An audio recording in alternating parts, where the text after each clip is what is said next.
Yun ang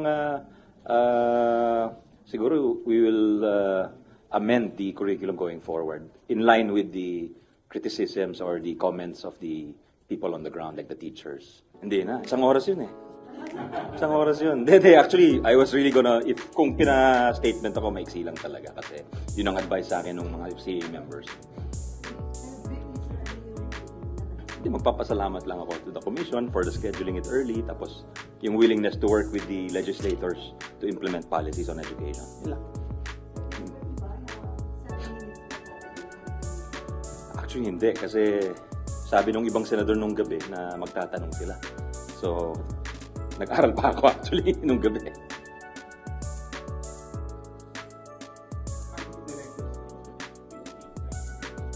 Madami yun, madami.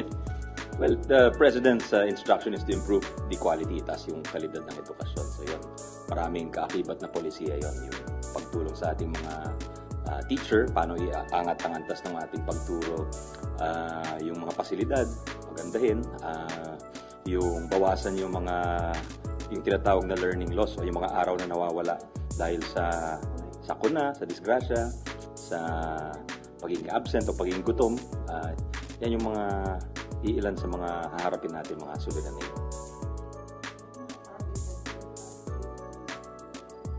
Ano? 10 days. 10 days. De, joke lang. Alam mo yung edukasyon, yung edukasyon long playing ho yan. Lahat ng kausap ko na eksperto sabi, don't expect results overnight. It will take, sometimes some policies will take 15 to 20 years bago mo makita yung resulta. Pero importante mag-umpisa tayo.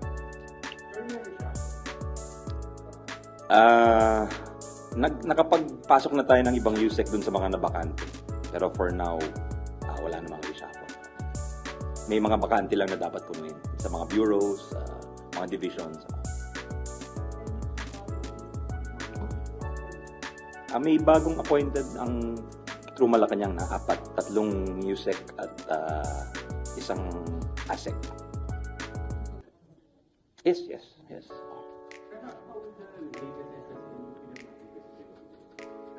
Maganda yun para sa ating mga guro.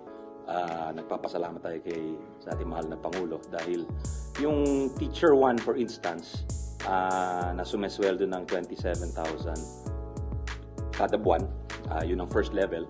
Step 1, assuming natin na bago siyang teacher.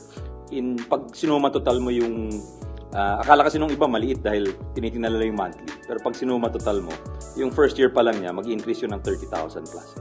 Yung kanyang sweldo, yung package niya. So, para sa isang guro na may pamilya, malaking bagay yung 30,000, di ba? Pag sinama mo yung basic salary at saka yung kanyang mga bonuses. It retroactive to January 2024 this year. Hi. Sorry.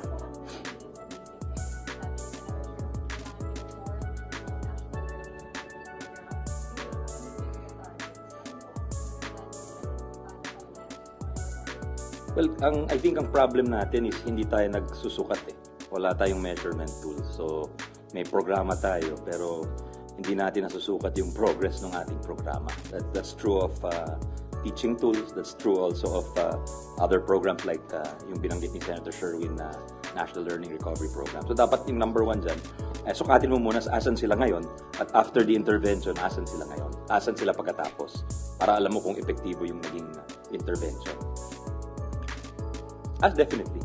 At makikinig tayo sa ating chairpersons in the Senate and the House dahil mga dalubhasa yan, pinag-aralan talaga.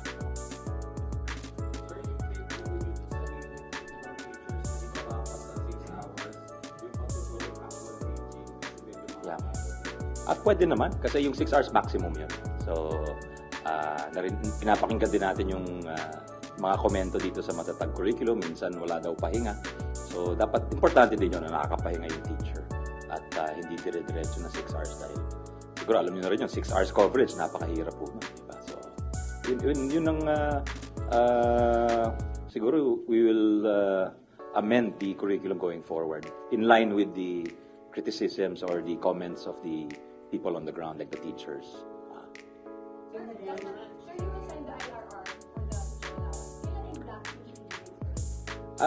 Actually, as we speak, bibigay na dapat yun. Even without the IR, pwede na ibigay yun. Actually, kasi nakalagay dun sa law na the law is executory even without implementing rules. So, meron na. Yeah. That's an old department order actually. So, matagal nang hindi tinatanggap ang cellphone sa loob ng classroom. At in fact, nandun sa department order na yon na dapat i-encourage ng mga teachers yung responsible use of devices. Ibig sabihin, wag buong araw nasa device. Tamang kagamitan ng cellphone. Yun mga dapat tutukan ng mga teachers. Well, nasa Kongreso na yun dahil kami naman, hindi kami lawmaking body, pero susunod kami sa anumang iutos o ipasa ng Kongreso na panukala. Pero kami, nandoon yung department order namin na pinagbabawal ang cellphone sa loob ng klase. Hindi bawal sa teacher. Ang bawal sa estudyante. Oo. Yes.